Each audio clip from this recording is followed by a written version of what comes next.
Jamais sans la grâce, une dévotion matinale proposée par l'Église évangélique de la grâce en collaboration avec l'Institut de théologie de Cotonou.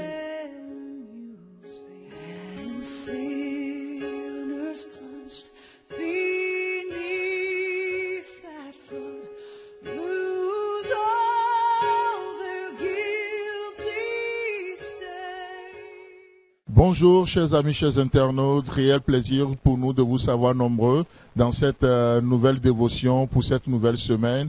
Que Dieu vous bénisse. Avant même de prier, nous tenons à porter aussi à votre connaissance que le 15 de ce mois, le 15 juillet, nous organisons une rencontre avec tous nos auditeurs et auditrices à Lomé, parce que nous serons à Lomé et justement, nous voulons rencontrer tous nos auditeurs et auditrices dans les environs de Lomé pour une rencontre qui va vraiment nous faire du bien. Donc, priez pour cet événement. Nous vous donnerons plus de précisions dans les jours à venir. Que Dieu vous bénisse et qu'il bénisse cette dévotion de ce matin également au nom de Jésus. Amen. Alors, donc, suite au thème de la semaine passée, la résidence privée de Dieu, il y a pas mal de questions qu'on a reçues dans le week-end, ainsi de suite. Et donc, nous tenons à continuer dans le même sujet, faire un peu plus d'éclairage. Et ce matin, je vous propose un passage dans Genèse, chapitre 28, à partir du verset 10. Vous savez, c'est l'histoire de Jacob et d'Ésaü, où il est écrit: Jacob partit de Beersheba et s'en alla à Charan. Il arriva dans un lieu où il passa la nuit, car le soleil était couché.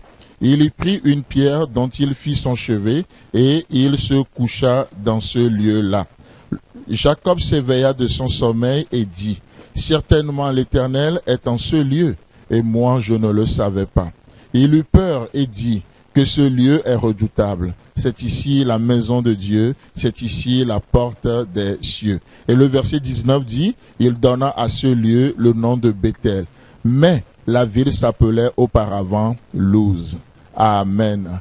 Alors, la pensée que j'aimerais communiquer encore un peu ce matin, c'est, comme je le disais tantôt, c'est de continuer un peu dans le sens de la semaine passée. Dieu habite dans nos situations. Ici, nous avons affaire à un homme qui est en train de fuir son frère suite à un événement dont je ne veux pas trop parler, en tout cas ce matin. Et dans sa fuite, il pensait qu'il était seul dans ce lieu désert.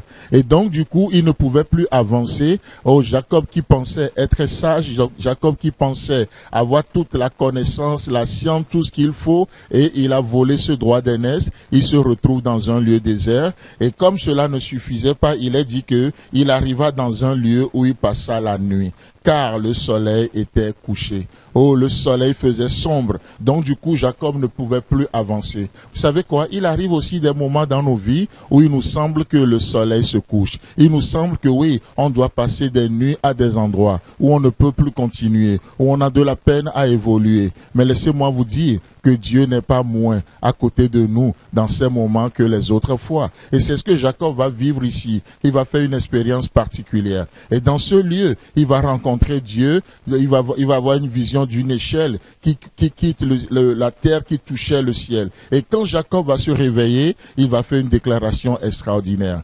L'Éternel était ici, mais moi, je ne le savais pas. Oh, combien notre ignorance nous joue des tours. L'Éternel était là dans la situation, dans la nuit sombre, pendant le soleil couché. Oh, l'Éternel était là.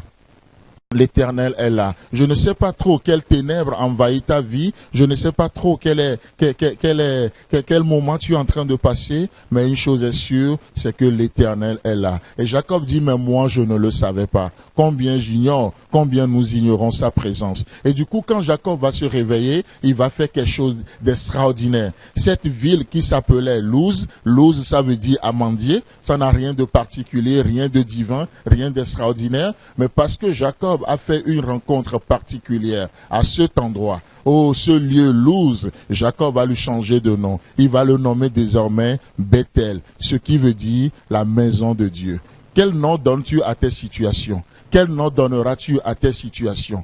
Vas-tu garder le nom amandier? Vas-tu garder le nom Luz?